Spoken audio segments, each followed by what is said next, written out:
The sun had barely risen over Ashfield, a small town where time seemed slower. Inside a corner diner, Earl Whitman, 80 years old, sat at his usual booth by the window. Earl wasn't just another old man. He was a veteran who had seen things most people couldn't imagine. His hands shook slightly when he lifted his coffee cup, but his eyes, blue and piercing, still held a quiet strength. Behind those weathered lines lived memories of war, of brothers lost, and sacrifices nobody in that diner would ever understand. That morning felt like any other until the bell above the door rang and a different kind of energy entered. The man who walked in didn't belong. He was younger, mid-30s, with a leather jacket and anger in his stride. His name was Trevor Cole. He scanned the room, his smirk dripping with arrogance. He slammed himself into a booth, shouted for coffee, and tapped his fist impatiently. The waitress brought his coffee nervously. Trevor sneered. "Is this all you people can make? Mud water." Earl, who had always believed in respect, raised his voice just enough to be heard. "Young man, no reason to talk to her that way. She's just doing her job." The diner grew still. Trevor slowly turned his head. "What did you just say, old man?" Earl didn't flinch.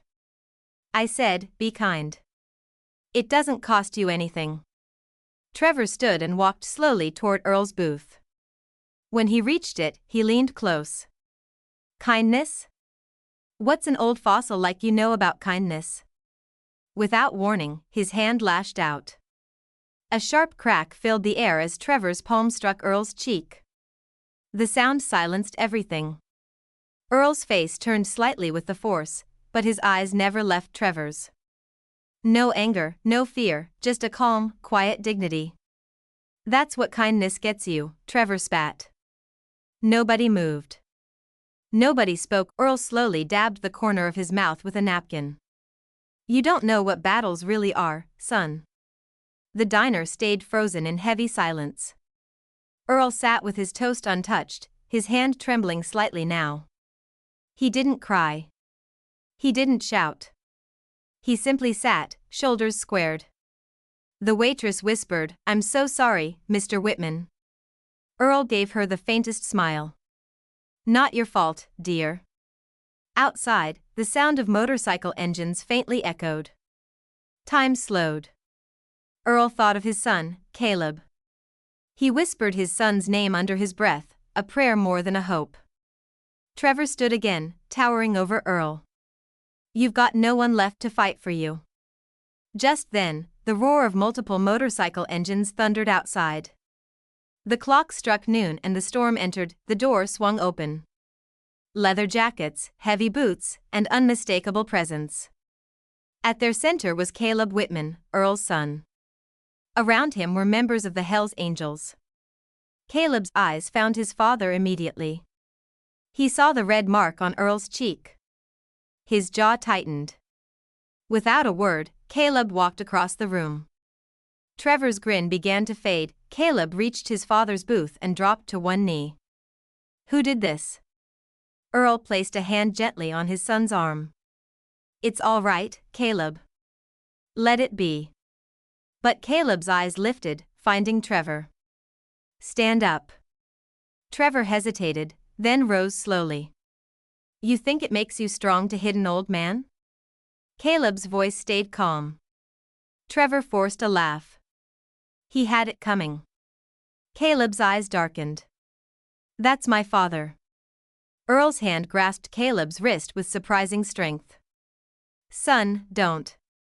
This isn't your fight." Caleb clenched his jaw. Earl's voice softened. "You mistake restraint for weakness. That's your greatest blindness." Caleb exhaled, his fists loosening. The waitress spoke, her voice cracking. "Why don't you just leave?" One by one, customers lifted their gaze, no longer shrinking away. Trevor was no longer in control. Trevor's breathing quickened. Caleb stepped forward once. Earl spoke again. "It means your fists don't rule here. Respect does." Trevor looked at Earl and saw someone unbroken, someone stronger than he could ever be.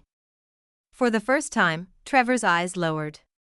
He moved toward the door, his steps dragging. He pushed open the door and didn't look back.